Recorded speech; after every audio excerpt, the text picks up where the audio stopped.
Hey guys, it's Tim from Pro Wrestling Unlimited, and we are here with the Monday Night Raw after WrestleMania review, April 9th, 2018. This is a pretty good episode of Raw. I got Nick here with me as well. Nick, what's going on? Hey, what's going on, folks? Welcome to the show. Glad you guys are here. It's the Raw after WrestleMania. We had surprise returns. Apollo Crews had a pretty good spot in this match when he beat up Elias. It was all pretty fun. Jeff Hardy's back, and that makes me very, very excited. So let's go ahead and break down the show. Yeah, so show opens up. Stephanie McMahon comes out, and she's got her arm in a sling and a brace. It's like forearm to elbow. And Michael Cole put over Ronda Rousey's debut as a possible greatest moment in WrestleMania history. Crowd chanted, "You tapped out to Stephanie," and she started to say, Ronda was the better person last night. She got the advantage. She won this and that, blah, blah, blah. And then she calls out Ronda. And so Ronda comes down smiling, grinned, ear to ear the whole entire time. Doesn't say a word. And Stephanie's just like, you beat me last night. You were the better woman. I admit that I lost. Let's be friends. Let's bury the hatchet. I'm sorry. It's like, hey, I know I called you a failure, and I said that I would own you, and you would do whatever we say. But now that you snapped my arm off, how about we just be friends, and please don't do it again? Right. And then she did it again. Well, no. I mean, she did, but it was weird. Because Stephanie's just like, let's bury the hatchet. Let's be friends. Let's this and that. And Ronda's just the whole time smiling. It's like weird. And so Stephanie extends her hand for a handshake, and they shake hands, and then they hug. They then break apart from the hug, and Ronda's still smiling, and then all of a sudden, Ronda mean scowl. It's like, uh-oh. Ronda literally jumps up, grabs Stephanie by the arm, flipping, I guess, armbar. She kind of gets It's like a rolling armbar. Yeah, she gets her down in like the armbar setup position. She looks around at the crowd. She grabs the brace, yanks it off, holds it up in the air, throws it, and then puts her in more like a chicken wing kind of position. Yeah, it looked cool though. Oh yeah, for sure. It looked very, very neat. Stephanie taps really quickly. The referees come down, get her off, and that was about it. The crowd starts chanting at Stephanie, "You deserve it, you deserve it." Ronda walks off. Referees and EMT are tending to Stephanie, and as the camera pans back to Stephanie, you see that they've put her arm in some sort of a makeshift splint. So they're helping Stephanie out of the ring, and the crowd starts going, na na na na, na na na na, hey hey hey, goodbye. So I was eating dinner at this point because I had just gotten back home from your house. Right. And I was eating dinner, and what you texted me was really, really weird. And yeah. No. All right, sorry about that, guys. I don't know what happened. Like, we're running fine, and then all of a sudden the program I used to live stream just stopped. I apologize. I don't know what happened. Clearly, the OBS gods hate us. So JoJo gets on the mic as the crowd's doing the na for Stephanie. She's just like, ladies and gentlemen, can we please have some respect for Stephanie McMahon? I'm like, where the hell did that come from? It was weird. I wonder if that was planned or not. Because at first when she said, ladies and gentlemen, and I'm like, oh, Elias is going to come out. And yeah, it would have been like, oh, it's a weird time for him to come out. She said it okay. The exact way she does for the Elias thing. She's just like, ladies and gentlemen.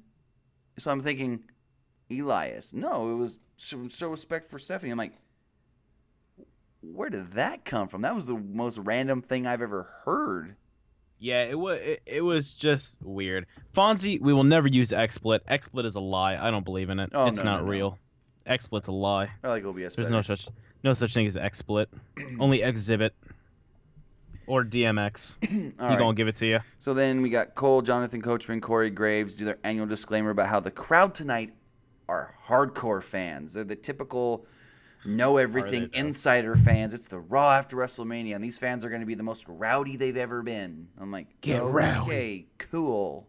I'm wearing my Rowdy Ronda Rousey shirt right now, actually. So they say the fans will boo, the fans will cheer, and they're not typical fans because sometimes you will think they're supposed to cheer, but they're booing. When they're supposed to boo, they're going to cheer. And I was like, well, shut up. Wait, did they really say that? Basically. Oh my God, that's unfortunate.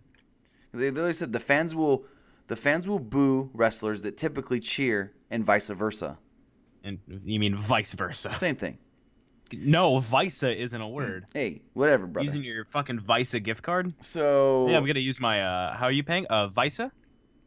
all right, so Ashton Tyler, no, we did not see Supercard of Honor. Apparently, the replay doesn't work. That's what Apparently I was no one. told. All right, so they go to commercial, and the first thing they do is they show a commercial saying next week, a 2-night event of both Raw and SmackDown come together for the Superstar Shakeup. So we're getting some drafts. I guess it's basically the draft, but Vince doesn't like to call it the draft because he wants to be different. So it's a Superstar Shakeup next Monday, next Tuesday. We don't know who's moving just quite yet. And we'll make a we'll make a top 10 people who need to move a video for you guys. We'll bust that out. All right, so we come back from commercial, and they announce Nia Jax, the new Raw Women's Champion, and she gets a "You Deserve It" chant as she's walking down to the ring. Nice. She looks really choked up, like she wants to cry, but she doesn't. And as she starts to talk, Alexa Bliss interrupts, comes out with Mickie James, and I guess they were supposed to do a tag team match. She's like, "Oh, I'm sorry, you can't find any friends backstage to be your partner." Well, and she does the whole bully thing again. Bliss said that the truth about Jax is that she's the real bully because she loves to throw her weight around, which is clearly a lot of weight because she's twice the size of herself and Mickie. Just stop with the fucking fat jokes already. Yeah. And so so it's getting like I understood the premise of it. At that point, fucking drop it. She won the title. She stood up. No more fat jokes, please, because it's really uncomfortable. Coach gets on the headset, and he's just like, that victory for Nia Jax last night was not just a victory for Nia, but it was a victory for everybody that's been told they're different and been treated wrong for it. And I'm like, okay, you do the be a star stuff. Cool. Yeah. I mean, yeah. Nia's like kind of still a little choked up, but then she gets like a grin on her face. She's like, I've got a partner.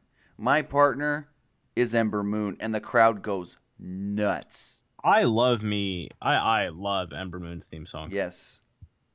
The crowd went crazy. I'm just gonna be honest right now. I opened up Snapchat, and I saw one of the filters. It's a fucking Lucky Charm unicorn filter, and I'm not exactly sure how to feel. It's like the New Day.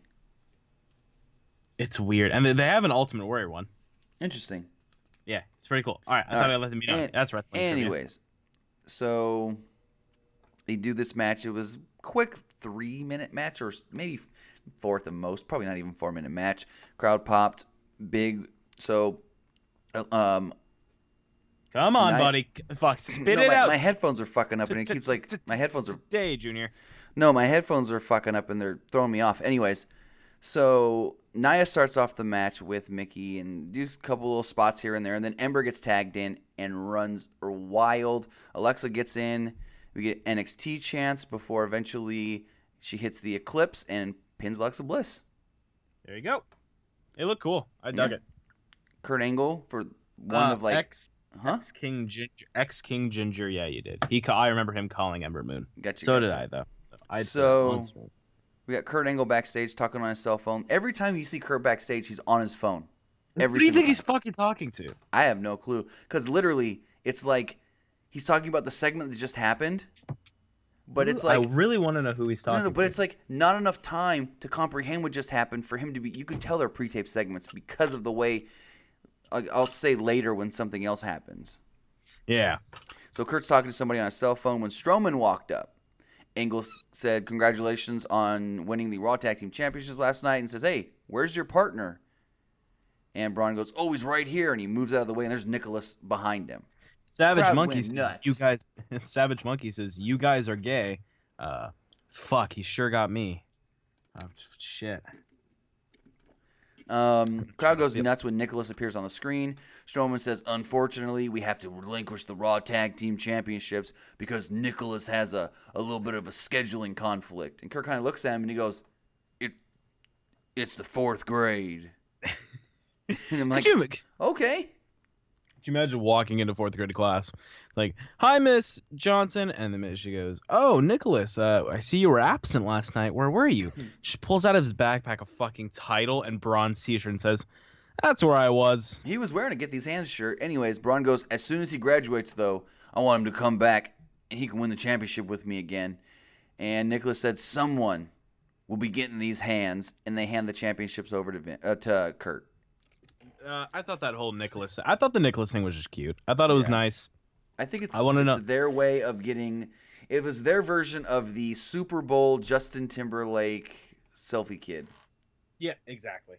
So then we get a vignette promo for No Way Jose, and then we come back from commercial, and hey, was that No Way Jose or Adam Rose? Because he comes out with a bunch of people. They call it a conga line. I said they look like rosebuds. They walk down the ramp.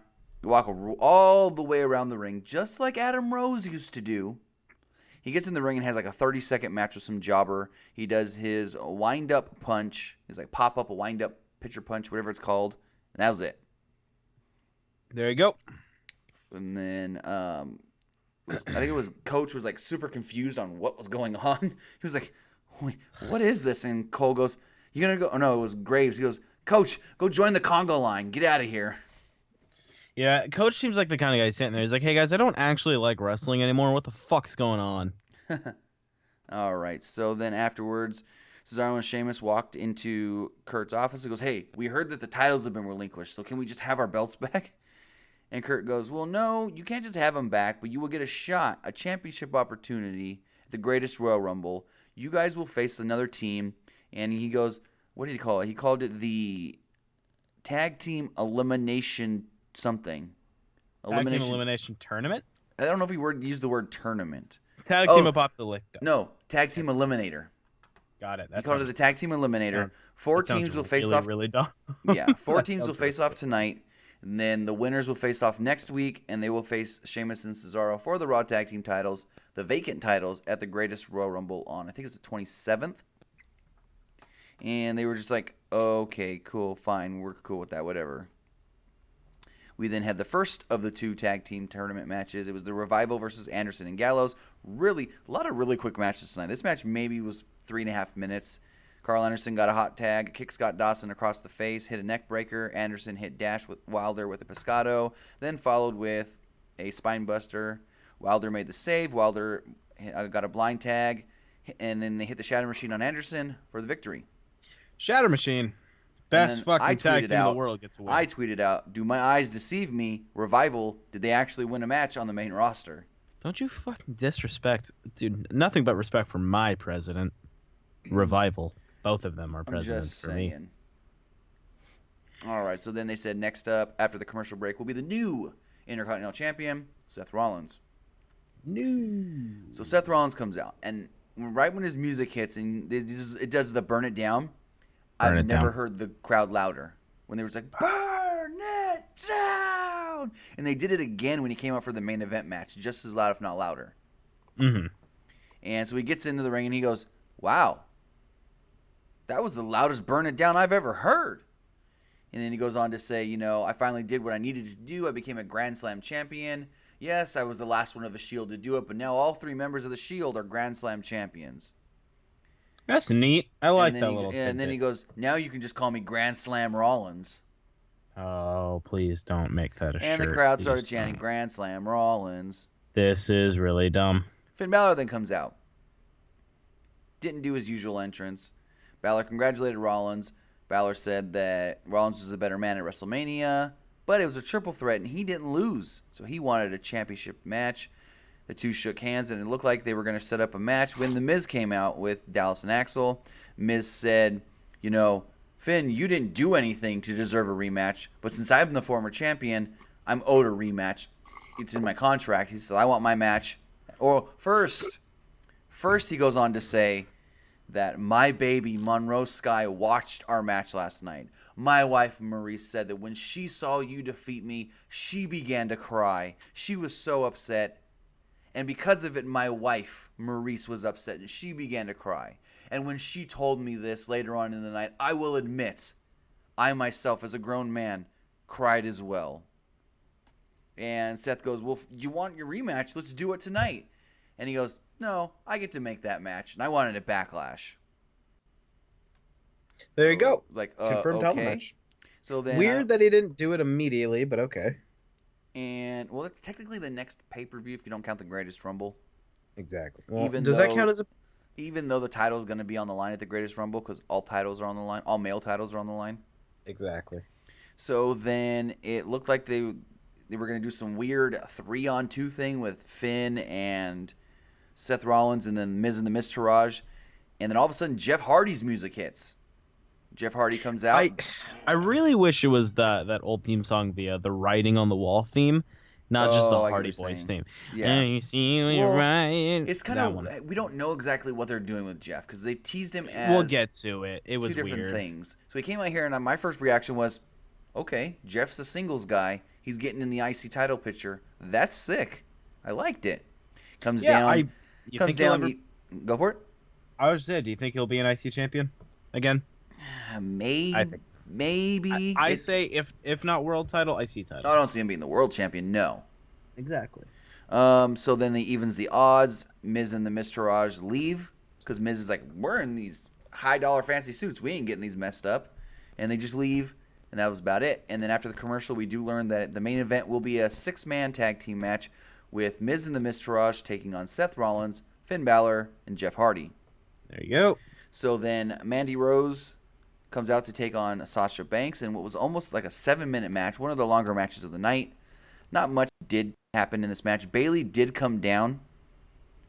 Bayley at one point, it was Sasha and Mandy were on the outside, and I guess Bayley was trying to punch Mandy, and Mandy moved and she punched Sasha and knocked her out. Crowd didn't know how to react. And they get back into the ring. And eventually, Mandy Rose did hit her finisher and pinned Sasha Banks. Bayley then walked to the back, kind of looking like, oh crap, what did I just do? After the match, Paige got in the ring and everybody left.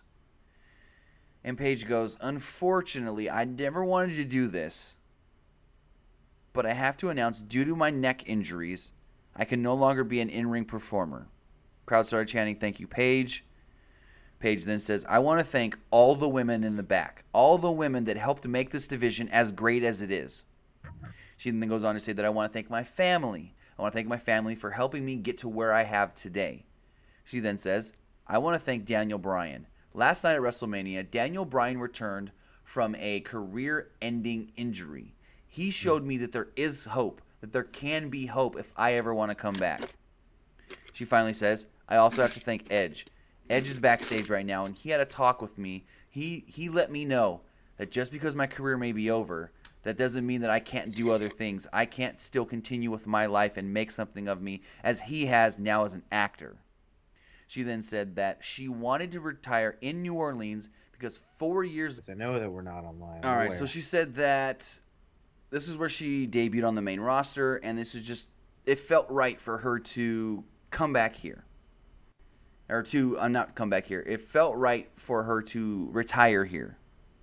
Crowd started then chanting, this is your house, this is your house.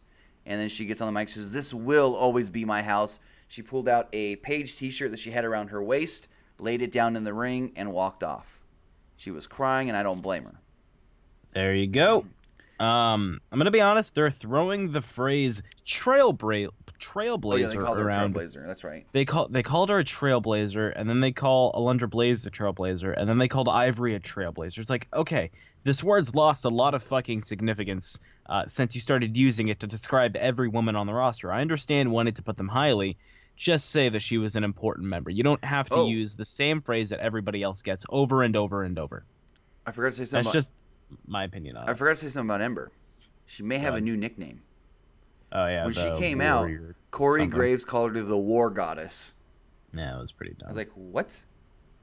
I'm going to be honest with you right now. What? They say thank you, Paige. Why thank Paige? What was the coolest thing she did? Paige and Emma started the women's revolution in NXT. They had the first NXT women's title match. They were the first women to really be told, you can have a little free reign in your match. Go out there and have a good match. And they had a really, really good match in NXT, and that's kind of what made Triple H be like, you know what? We need to push these women even more.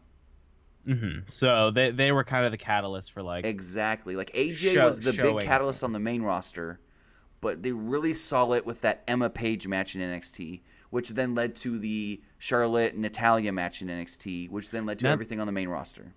Let's do a little behind the scenes. Let's show them a little bit how we work. Huh? You want to do an alternate commentary for that? We'll Nah. see. Maybe. All right. We'll think about it. So then Elias came out, and he did his whole thing, normal Elias kind of thing. He kind of looked a little bit like Burt Reynolds from Smokey and the Bandit. Elias. You never watched Smokey and the Bandit. I've seen them all. Oh, good old F4W. Crowd started singing for Elias and the tune of Seven Nation Army. Elias looked taken back. He seriously, he was like, wow. Yeah. You could hear it on his mic. He was like, whew. And I think one good thing is, like, he had the crowd in the palm of his hand, and then he crushed it, and then they booed, and then they cheered again, and then they booed, and then they cheered. And then they did a "We Are Scumbag" chant. "We Are Scumbags" chant. It's such a weird thing to brag about, well, man. He said this is it's like the people on it's like the people on fucking Catfish that are like, I'm queen of catfish. Oh, some Lord. shit like that. Anyways, so he's out there. Apollo Crews comes out. Yep. Apollo Crews, ladies and gentlemen. Oh, Lord. Apollo Crews in a headband. It was Bobby Lashley. Bobby He's Lashley back. comes out. Huge ovation. Old theme was better. Bobby Lashley's freaky strong.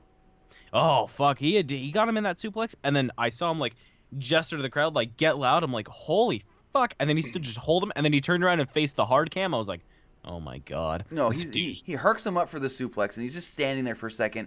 Then he puts his arm out, so he's holding him. I'm going to look this up. Hold on. Elias is not a smaller guy.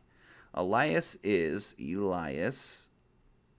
Elias is Elias? This is correct. Well, no. Elias weighs... JD says, Tim, how the hell do you like NASCAR? What is exciting about cars going in a circle? Everything. I don't know what's exciting about a bunch of oily men grappling each other in underwear. Exactly. Hey, NASCAR is just as good, if not better, than wrestling. Anyways, he's about 220, according to his Wikipedia. I thought he was bigger because he's so jacked. Anyways. So he doesn't qualify for 205 Live. He would have if it was about 15 years ago. Good point. All right, so he's got him up there, and he's just one arm. And then he kind of spins around like Nick said, and then he finally drops him back. I'm like, this fucking Bobby Lashley. Holy crap. I like Batman Hulk. He says, Bobby Lashley's Apollo's brother. Storyline confirmed. I was thirsty. You over there drinking out of a McDonald's cup or something? Okay, let's get it right here, dude. Come on. Hey, I can't see it. I'm just taking a wild guess. Anyways, so we go to the back end. Again, Kurt's on his phone. And he's really like, oh my God, Bobby Lashley was here. And then all of a sudden, he gets a look on his face like he might have seen The Undertaker. He was spooked. And it's just Kevin Owens and Sami Zayn wearing suits. And they were like, last night we lost our jobs on SmackDown, blah, blah, blah. And Kurt goes, why should I hire you? Didn't you lose your job because you attacked the GM and the commissioner? What makes me believe that you're not going to attack me? And they're like, we learned our lesson. We wouldn't do that anymore. And Kurt literally goes, well, actually, I don't have room in my tag team division. But I know TNA's hiring. And I thought it was funny how quickly Impact Wrestling posted a tweet with the hashtag #WeAreImpact right after that happened. Someone quote tweeted it and put, wow, you guys tweeted that faster than you pay your wrestlers. He said that. I was just like, what? Yeah, name drop TNA. I thought that was interesting. I guess TNA isn't a thing anymore. You know the weird thing, though? No, I don't know the weird thing. Jeff Jarrett never mentioned TNA in his Hall of Fame speech, which was the last 15 years of his career. And when they were doing the build for AJ Nakamura, they showed pictures of TNA, but they never said AJ was in TNA. They said AJ was in WCW and Japan before WWE. So for him to say TNA here, I don't know if that was a Kurt line he slipped in or what, but it was interesting. What I want to know is that I wonder if it's on the West Coast play. I don't think they take it out. No, they don't change anything. They don't change anything. They do sometimes. Do they? Definitely do sometimes. I don't know. I don't get the West Coast feed. Later. I don't know. So then he said Owens sold out Zayn and said I'm a father, unlike Sammy. And he said, I need this job. And Angle said, okay, I do have one open spot on my roster. So how about you two fight for it? And they were kind of reluctant, but agreed to it. And then Heath Slater and Rhino come out. And they were just like, this tag team eliminator thing, we're not involved, so we'll take on any tag team in the back. And out comes Authors of Pain. Crowd goes ballistic. I was surprised how big they were chanting for Authors of Pain. I'm more surprised that Ellring was there. Why? Because I didn't think he would do the travel. I didn't think he'd do traveling. I'm going to get to that. So Cole opened the match mistaking Occam for Razor, which a lot of people don't know which is which anyways. Those two guys look dead on alike. They're from dead on, but they do look like they could be brothers. Two different countries. That's outstanding. So 45-second match. They kill Slater with the last chapter. Occam and Razor refuse to allow Paul Ellering to walk to the back with them, though, and this leads Michael Cole and Corey Graves to say, hey, don't get too into yourselves, guys. Paul Ellering helped you get here. Just because you now made it to the main roster doesn't mean you don't need him anymore. Right. So they kind of like, are they going to split them off? Hold on. Apparently the stream went on live for a minute. Looks fine for me. This is weird. Everyone's saying stream is back. Hope the stream comes back soon. It's showing me and we're good. All right, as long as we're live, let's keep going, man. All right, so after this, they do a commercial for the Greatest Royal Rumble announcing Reigns getting another shot at the Universal title against Brock Lesnar in a steel cage match. Reigns then comes out. Thunderous boos. Thunderous Shocking. boos. He then says, last night, I know I lost. I know I was beaten by Brock Lesnar. And then all of a sudden he goes, and then I find out today that I got to face him again in a steel cage match. And no one had the decency to tell me till I found out on the internet. I was like, calm down. On the interwebs? And so he goes, yeah, apparently Brock Lesnar re-signed a contract here with the WWE and Vince McMahon didn't have the common decency to let me know this. I was like, why do you need to know? Well, I guess I understand why he needs to know since he's got to face him in a steel cage. And then he then goes on to say, the more I face him, there's a better chance that I'm going to win that title. And the next time I take on Brock Lesnar for the championship, I'll take that title. I'm like, okay, that's what you said last week. That's what they say every time. And then all of a sudden, Samoa Joe comes out and cuts the greatest promo ever. He was just like, Roman, calm down. You say that you're going to go out there and beat Brock Lesnar, but every time you go up against Brock Lesnar, you get your ass beat. Brock Lesnar always defeats you. You're a failure. It always ends with you being stretchered out of there, and this isn't going to end any different. He then goes on to say that I don't care who wins the steel cage match. I want the winner for the championship at the Greatest Royal, at Backlash. I don't really like the idea of them just being forced into it like that. Like Joe's just like, haha, I'm here. It sucks for you. But it was bound to happen at some point, I guess. Who else are you going to put in that spot if, challenging for the championship if you're not doing really? Brock will eat him. I'm surprised Braun didn't eat him. So we then have Titus O'Neil and Apollo Crews. They didn't quote-unquote know who their tag team opponents were going to be, which is kind of weird, but everyone, you can guess who it was going to be. And then all of a sudden, the Woken Matt Hardy thing, the little glass break thing, and you got Matt on the screen, and he's talking about how he won the Andre the Giant Memorial Battle Royal, and now he's got a new friend, and then Bray Wyatt's there backstage with him. And Bray says a couple things about how the Lake of Reincarnation has now made him and Matt partners, and then all of a sudden they do the Bray Wyatt, the hook, and the lights go out. Lights come back on, and I'm like, okay, so whose music they're going to play for this entrance? And there's no entrance. They just appear in the ring. So they do about a 5-minute match where Matt and Bray do end up coming out victorious. It was funny at the beginning. Matt does the delete. He goes, delete, and the whole crowd deletes with him. And then Titus goes, worldwide, and the crowd doesn't do it. And then Matt goes, delete, with the whole crowd. Worldwide, no crowd. It was the greatest, because it's like, yeah, Matt's over. No one cares about Titus. Oh God, how long do you think this broke? How long do you think the Wyatt partnership lasts? I don't know. Honestly, I don't see it lasting. I got more to say about this later when something else does happen. Okay. All right. So, like I said, it wasn't bad. It was a decent, normal Raw tag team match. Apollo did a couple flips. And at the end, he was hit with the Sister Abigail, but Titus was hit with the Sister Abigail, but Titus threw Apollo, or no, Apollo was hit with Twist of Fate by Matt and pinned. There you go.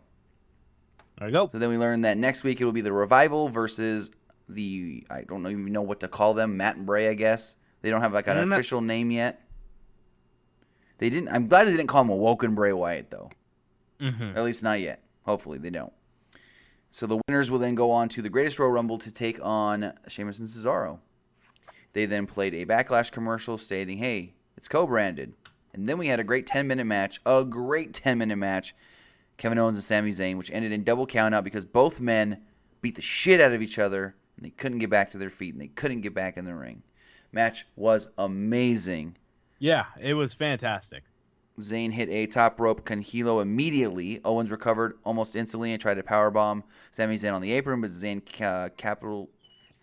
catapulted Owens into the ring post. Zayn tried to walk the ropes, but Owens crotched him and landed on an inverted splash. Owens caught a powerbomb but fell out of the ring. Owens screamed, "I need this, okay," as he climbed to the top rope and was hit with a haluva kick, but he fell on the apron.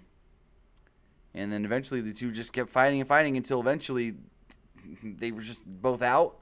And JoJo goes, unfortunately, there's no winner. Nobody gets a job on Raw. Do they show up tomorrow on SmackDown? I don't think so. I mean, they could, but I don't think so. Yeah, I don't think so either. I doubt it. So I highly doubt it. So then we go backstage, and you see Jeff Hardy, Seth Rollins, Finn Balor walking out to the ring because they're supposed to be in the six-man tag. And then Jeff stops because he runs into his brother Matt. And Matt's just like, Brother Nero. And Jeff starts talking like Brother Nero.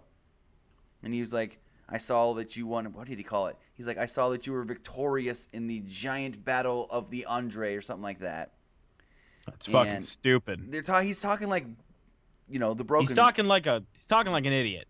Anyways, and so Matt calls him Brother Nero and everything, and then all of a sudden Matt introduces him to Bray, and Bray starts talking like the Woken people, and they're talking all Woken together, and then at first Jeff kind of gives him a look like Bray Wyatt, and then they just hug, and they're all cool with it, and so Matt and Bray walk off. Jeff turns around, and Finn's looking at him. Seth's there too, but Finn's looking at him and goes, what? With the naming of promotions in chat. I'm blocking them. Or timing them out at least. And we're fucking offline. We're fine. Man, see what happens when I leave and we don't do the stream in the same room? We had problems the other night anyways. I know. But still, let's go to the next segment. All right, so then we had the main event segment. It was Seth Rollins, Jeff Hardy, Finn Balor taking on Bo Dallas, The Miz, and Curtis Axel. I mean, this is an okay match. It wasn't anything like... I mean, it was good, but it's not like, 13, 14-minute match. Mm-hmm. One point, Finn drop-kicked The Miz. Miz tagged Balor, then tagged in Jeff. Crowd went nuts. Chanted for Brother Nero, and Matt got the hot tag. Hardy hit a whisper in the wind on Axel and Dallas. He then tagged in Rollins, who gave Axel a top rope clothesline. He then clotheslined Miz over the top rope, did a suicide dive on all three of them. Crowd started chanting, burn it down. Rollins missed a charge into the corner. Miz got out of the ring. Rollins then caught him with a superplex into the Falcon Arrow. Dallas made the save from the 2 count. Balor gave Dallas a sling blade. Balor clotheslined Axel over the top rope. Balor gave Axel and Dallas a Cope con Hilo. Rollins then pinned Miz with a curb stomp. And now his new thing, how Shawn Michaels always charged up his super kick in the corner? Yep. You know what Seth's new thing is for the curb stomp? The stomping in the corner. But his feet? No, it's 1 foot. And it's a stomp, stomp, stomp. So the crowd can go, burn it down. Burn it down. And then he hits the curb stomp. That's pretty funny. And then after the match, they beat up all the heels. They gave Dallas a swanton, a coup de grace, curb stomp. Then they gave Axel a coup de grace, swanton, curb stomp. And I think they gave it to Miz as well. And apparently, that's how the show ended. But then after the show, there's beach balls flying everywhere. And so Seth gets on the ring. He's like, you guys look like you're having fun. We want to have fun too. So they throw beach balls in the ring at ringside.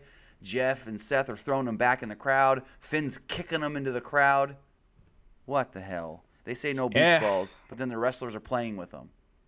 Yeah, it was weird. I guess it's the Mania crowd. They're probably like, all right, whatever. Yeah, but that's going to do it for tonight's Monday Night Raw review. We do have SmackDown Live tomorrow, which is going to be very interesting to see if any more call-ups do come to the main roster tomorrow. Remember, next week is the Superstar Shakeup. And yeah, you can find us right here on YouTube. You can find us on Facebook, facebook.com/Pro Wrestling ULTD. Find us on Twitter at PWUnlimited. And of course, you can find me on Twitch and Twitter at TimmyBuddy. Nick, where can they find you? You can find me on Twitter at PWU_Armstrong. Also, that's my account. Also, if you guys want more wrestling content, go check out the good people over there. Fightful, Jimmy Vance, Sean Ross Sapp. You find them at Fightful.com, Fightful Online on Twitter, or Fightful Wrestling. Again, we're going to be live again tomorrow night after SmackDown Live. SmackDown hopefully will be just as good as tonight's Monday Night Raw. I don't know if we're going to get any returns. We should hopefully get some call-ups from NXT. With that, have a good night, guys.